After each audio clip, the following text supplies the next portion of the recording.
Voilà, donc nous sommes à Cultura Wittenheim, je répète, en Alsace, dans le Grand Est. Où est Wittenheim, à côté de Mulhouse? Où est Mulhouse? Mulhouse est dans le Grand Est, en Alsace, dans le département 68, dans le Haut-Rhin. Et nous sommes le long du Rhin, le long de la ligne du Rhin, qui est un grand fleuve. Donc quand vous regardez la carte de France, sur votre droite, vous avez le Rhin, qui monte jusqu'à en Hollande, jusqu'à Amsterdam. Et vous avez la ville de Strasbourg, que le monde entier connaît, puisque c'est l'Europe. En dessous, vous avez Colmar, et plus au sud, vous avez Mulhouse. Et à côté, vous avez Wittenheim. Alors, si vous nous écoutez, venez très très nombreux. Et nous sommes à Cultura Wittenheim, qui nous a gentiment accepté aujourd'hui pour faire cette dédicace, ce live. Et je suis en présence de deux auteurs. Nous sommes en rayon polar imaginaire. Et les deux auteurs vont tout à l'heure nous parler. Il s'agit de Di Marco Vittoria et de Fricker Patrick. Alors, sur la droite, vous avez Di Marco Vittoria, et à gauche, sur l'image, vous avez Fricker Patrick, Patrick Fricker. Alors, Di Marco, sur la droite, il a écrit « Tant de meurtres, il furent à Alkir Saint-Louis » qu'aujourd'hui on trouve ici. Oui, on les trouve ici. Bon, tout ce qui est en dédicace, vous les avez aujourd'hui. Oui, ils sont là. Tout ce qui est polar. Tout ce qui est polar, vous avez. Meurtre à Silva Alta, également. Oui. Vous l'avez. Meurtre à Silva. Qui es-tu? Oui, du verbe haïr et tuer. Parlez un peu plus fort. Voilà. Haïr et qui haïr et tu. Ok. Et rouge sur blanc, vous l'avez aussi également. Rouge sur blanc n'est pas là. Également. Il est à face de lune. En poésie? Oui, qu'on n'a pas emmené. Vous ne l'avez pas emmené, mais Cultura l'a certainement en rayon, sinon c'est sur commande. C'est sur commande, oui, oui. Voilà. Résurgence, nouvelle poésie, il n'est pas là. Non. Mais Cultura le possède ou alors il commande. Aucun problème. On passe à Fricker Patrick, qui est à gauche. Donc Fricker Patrick fait aussi des polars. Alors on a... les mêmes en fait, on les a écrits ensemble. Vous avez écrit ensemble les deux polars? Écrit, oui. Ok. Je vais contrôler mon son. Voilà, donc Fricker, vous avez écrit ensemble. Par contre, vous avez en dessous 10 ans d'Afrique noire au Nigeria. Voilà, c'est ça. Oui. Vous l'avez écrit seul? Oui. Ok. Témoignage. Et plus loin, Harmattan, vent et soleil d'Afrique. Voilà. Donc, Fricker Patrick, Patrick Fricker, vous l'avez écrit seul? Voilà. Ok. Alors, parlez-moi un petit peu de vos romans sans aller trop dans les détails, sans tout dévoiler, parce que sinon on ne vient plus acheter les livres. Donc schématiquement, Di Marco, tant de meurtres. Donc pour les trois polars qui sont ici aujourd'hui, que nous présentons aujourd'hui, donc ils se passent dans le Sumbo généralement. Ils furent à Alkir Saint-Louis. Oui, ils furent à Alkir Saint-Louis, ça va jusqu'à Ferrette.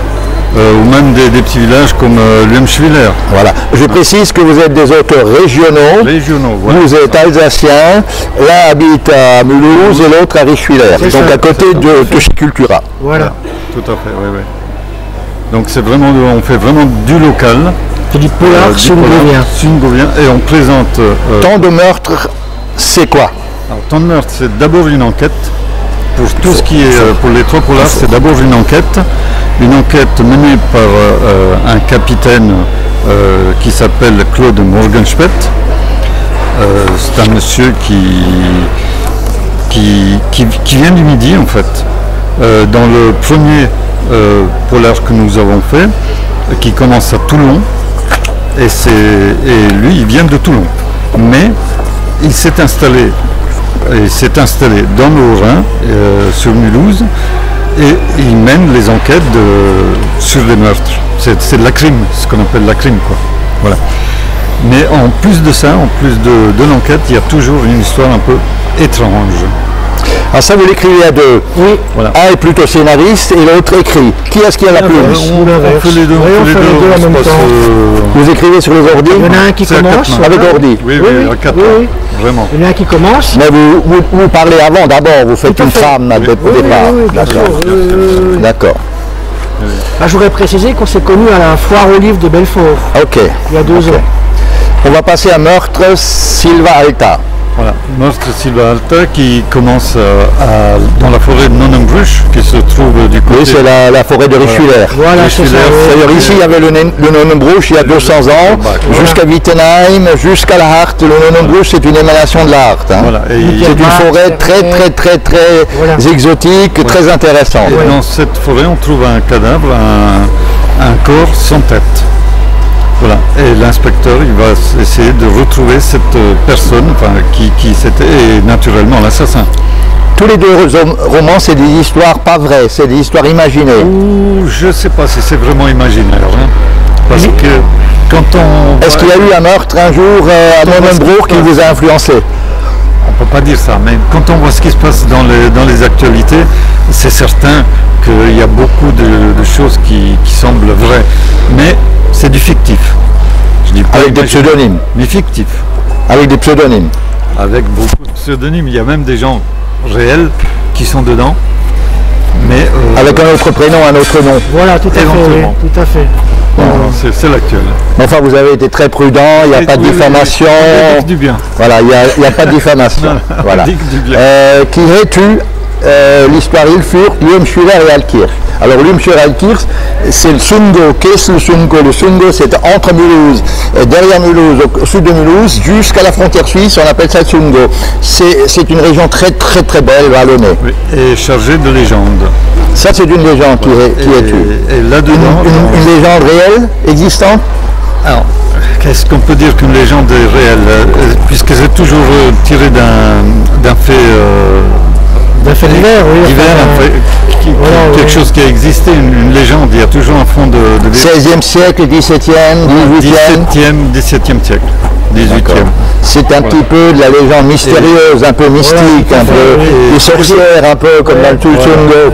Quelque chose. Au départ d'une légende, en fait, il y a toujours quelqu'un qui a vu quelque chose, qui croit avoir vu quelque chose, et puis après, ça s'amplifie, quoi. D'accord. Voilà. Naturellement, il y a toujours l'enquête. Voilà. Donc schématiquement, qui es-tu? L'histoire, c'est quoi schématiquement? Sans tout nous dévoiler. Alors, ça commence par un enlèvement de jeunes filles et que cet inspecteur il doit essayer de retrouver. On ne sait pas si elles ont été enlevées ou si elles sont parties de leur plein gré. Mais comme ce sont des mineurs, il n'y a pas de partie de leur plein gré. Il y a forcément, je veux dire, soit il y a eu un enlèvement, une disparition, c'est voilà, toujours... Voilà, pour les mineurs. Un adulte peut partir de son plein gré, mais pas un mineur. Voilà, on va passer à Rouge sur blanc, un roman. Alors, Rouge sur blanc, c'est un roman. Ça s'appelle Rouge sur blanc parce que c'est l'histoire d'un peintre et dont les couleurs rouge sur blanc reviennent à chaque chapitre. Mais on ne peut pas s'imaginer le nombre de choses qui sont rouges sur blanc, comme par exemple le Père Noël. Le Père Noël rouge sur blanc. Et voilà. Et chaque fois, ou même à la fin du livre, quand... je ne peux pas le dire. Je ne peux pas tout dire. Je ne peux pas tout dire. Mais Face de lune, une poésie. C'est tout sur la lune. En trois parties. La première partie, ce sont des poésies qui parlent de lune, comme ont fait d'autres poètes. La deuxième partie, ce sont des mensonges ou des vérités, ou des mensonges tenaces, ou des... Voilà. Mais qui parlent toujours de la lune. Et la troisième partie, c'est ce que les autres ont dit de la lune. On passe à Résurgence nouvelle, et c'est une poésie.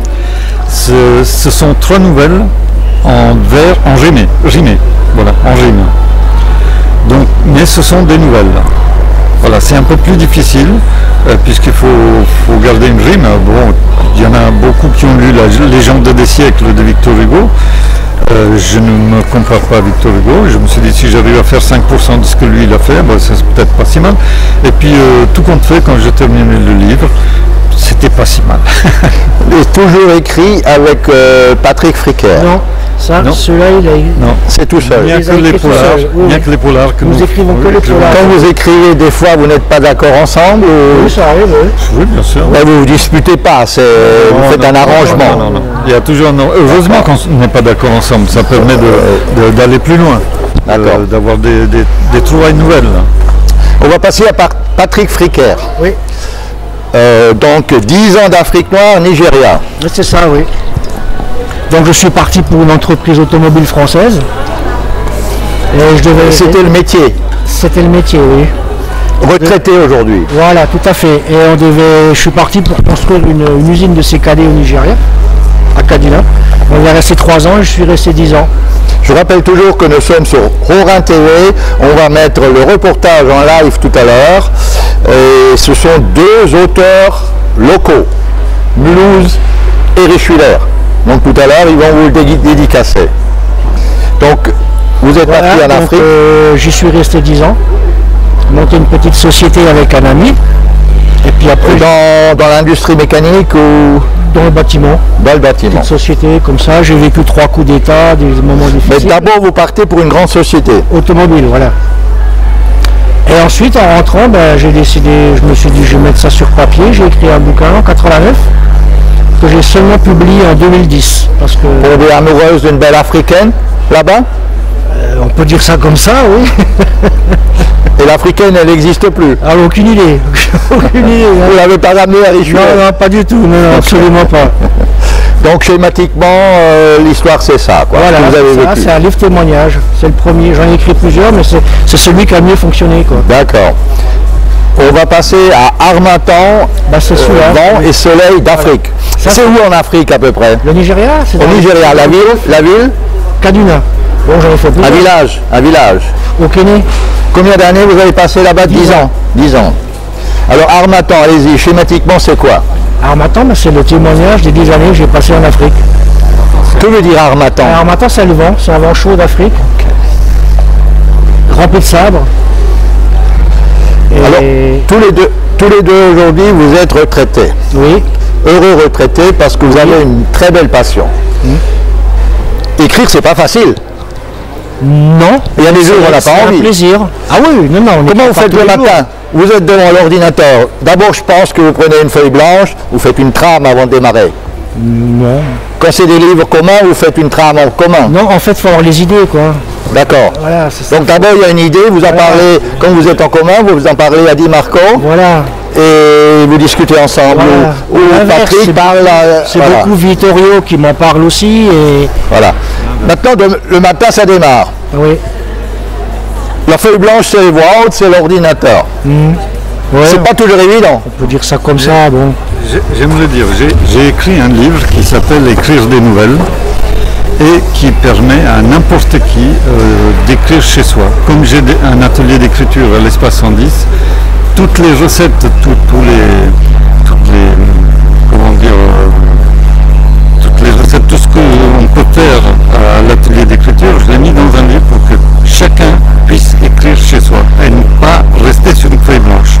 C'est pour ça que je reviens sur cette histoire de feuille blanche. On ne doit pas rester devant une feuille blanche, comme ça sans idée. Normalement, il suffit d'écrire un mot va en amener un autre, etc. Le mot va amener une phrase, la phrase va amener un paragraphe, un chapitre, et plusieurs chapitres, c'est un livre tout simplement. Voilà. Une bonne journée, combien de pages à peu près vous arrivez à faire? Oh, ça dépend. Des fois... Une bonne journée, vous êtes en forme? Non, des fois, oui, je peux faire une bonne trentaine dans la journée. Ça, c'est une bonne journée. Mais de toute façon, ça ne signifie rien parce que les idées, on a les idées avant, on en discute. Ah, vous les développez. Voilà. Et une fois qu'on en a discuté, après, il n'y a plus qu'à les coucher sur papier. Mais quand vous écrivez, vous êtes chacun dans votre domicile. Oui. Voilà. Oui. Vous n'êtes pas relié par Skype, vous voyez de temps en temps. Oui. Donc vous dites, Di Marco, tu fais tel chapitre, Patrick, tu peux faire tel chapitre. Après, vous voyez de temps en temps pour regrouper. Voilà. Oui, on chacun. Passer un coup de fil. Voilà. Et chacun peut écrire sur ce... Ou alors par mail, vous envoyez le texte à l'autre. Voilà, c'est ça. Voilà, et vous dialoguez. Le mail, oui. Donc vous, le souci de la page blanche, vous ne l'avez pas tellement. Vous l'aviez il y a de nombreuses années, mais pas aujourd'hui. Il ne doit pas exister. Non, en restant modeste, vous n'avez pas ce souci de page blanche. Non, pas trop. Di Marco, combien d'années à peu près vous écrivez? Alors moi j'écris depuis que je suis petit. Mais avant d'écrire, vous lisez? Oui, beaucoup. Je lis beaucoup. Et j'ai même un blog où je dis les livres que j'ai. Et combien d'années vous êtes vraiment sérieux dans l'écriture? Sérieux, ça fait pas 10 ans. Ça fait pas 10 ans. Oui. Pour préparer un peu la retraite, quoi. Oui, c'est ça. Vous m'avez dit que vous étiez comptable de métier. Voilà, comptable. Voilà. Donc c'est tout à fait différent. C'était ma soupape de sécurité. Et Patrick Fricker, combien d'années à peu près? Dans mon premier, je l'ai écrit en 89. Et tout petit, vous lisiez? Oui, bien sûr. Bande dessinée, Tintin, etc. Les Tintin, les Astérix. C'est vos parents qui vous ont poussé? À lire? Oui. Un petit peu quand même. peu. Oui, oui, oui. Et dit Marco, les parents? Non, non, du tout. C'est vraiment une passion D'accord. depuis tout petit. D'accord. En fait, ils me les achetaient, donc ils les ont. D'accord. Donc tous les deux, vous avez jamais le temps long? Non, jamais, non. Maintenant, comment vous éditez? Parce que ces livres, il faut les faire imprimer. Comment vous éditez? Alors, pour ce qui est de Temps de meurtre, c'est quelque chose qu'on a financé nous-mêmes. Voilà. Mais Donc pour c'est les un compte autres, d'auteur. Voilà. Vous faites combien? 1500 pour démarrer? Non, on en fait une cinquantaine, puis quand on a... Parce qu'aujourd'hui, avec le numérique, on peut faire une cinquantaine. On peut en faire même... Vous ne prenez pas de risques. On peut en faire 5 si on veut. Voilà. Non, on peut faire du stock. Voilà. Non, Voilà. ça sert à rien. Et certains livres sont faits par un éditeur. Voilà. Et les autres sont faits donc par un éditeur. Qui s'appelle comment l'éditeur? The Book Edition, Qui est où? qui se trouve à Lille. Voilà. Que vous avez connu lors d'un salon. Non, même pas, c'est sur, Non, sur Internet. Oui, Ok. sur Internet. Donc cette société ne fait que éditer. Il prend votre manuscrit. Une librairie en ligne. Voilà. Éventuellement, il y a une petite correction, orthographie, grammaire, et il imprime, il prend le risque. Oui, tout à Et fait. combien il imprime à peu près en moyenne? C'est à la demande. Hein. C'est à la demande. À la demande, il fait au fur et à mesure. Voilà. Les imprimeries modernes aujourd'hui, avec les ordinateurs, ils peuvent imprimer. c'est ça, tout Ils à n'ont plus fait. besoin de faire 10 000 exemplaires pour être rentables. On peut commander par exemple un exemplaire de contrôle pour voir s'il est bien. Quoi. Ok. Et vous m'avez dit que cet éditeur ne fait que imprimer, ne vient pas diffuser dans les Cultura, dans les flaques, etc. Non, du tout. Non. Mais par contre, il a une vitrine où les gens peuvent Mais il a acheter une chez très lui. belle librairie. Il y a une très belle librairie sur le e-commerce, sur Internet. Chez eux, oui, sur Internet. Oui, Voilà. oui. Et vous également sur vos blogs, vous l'annoncez c'est ça, respectivement. tout à fait, oui. Voilà. Il suffit de taper d'ailleurs sur Internet, sur Google, n'importe Ok. Vittorio Di Marco, Voilà. auteur, et il y a 10 bouquins qui sont... C'est la première fois aujourd'hui que vous venez chez Cultura? Non. Non. On est Déjà plusieurs fois. On est déjà venu, oui. Voilà, vous avez un très bon accueil chez Cultura. Oui, toujours. Et demain, on est à Pulversheim. Demain, vous êtes à Bouleversheim, un petit salon de la lecture. C'est le deuxième salon du livre, oui. D'accord. Organisé par la bibliothèque. D'accord. Bon, bah écoutez, je crois qu'on a fait le tour. Je rappelle toujours que nous sommes à Cultura Wittenheim. Wittenheim est à côté de Mulhouse. Il y a énormément de monde qui arrive. Vous êtes deux écrivains locaux, et poésie, roman, polar, etc. Donc venez nombreux faire la dédicace. On va passer ce reportage tout à l'heure sur Internet en live. Et ben, on attend les gens qui viennent vous dédicacer. Je ne veux pas trop vous monopoliser, vous bloquer. Hein. Merci en attendant. On est là jusqu'à 5 heures. Vous êtes là jusqu'à 17h. 17h. Oui. Voilà, donc messieurs, dames qui nous écoutez, Cultura Wittenheim, venez, les deux auteurs sont là, ils vous dédicacent. Hein. Même s'il y a quelques livres qui ne sont pas en stock, Cultura va vous les commander. Et comme c'est Hein, bientôt Noël, Voilà. c'est le moment. Un très beau cadeau de Bonsoir, Noël. les cadeaux. Deux romans d'auteurs régionaux, Mulhouse et Richwiller, et ils sont ici, parlent avec vous, ils dédicacent. Donc un livre dédicacé, évidemment, aura beaucoup plus de valeur dans le futur. Hein. Si ces deux messieurs un jour ont le Renaudot, le Féminin ou le Goncourt, ce qu'on leur souhaite, Pourquoi pas. On a ces livres peuvent prendre une valeur Oui, collection. hein. Merci messieurs, Merci à plus, à vous, hein. à tout à l'heure peut-être. Merci, hein. oui. Merci.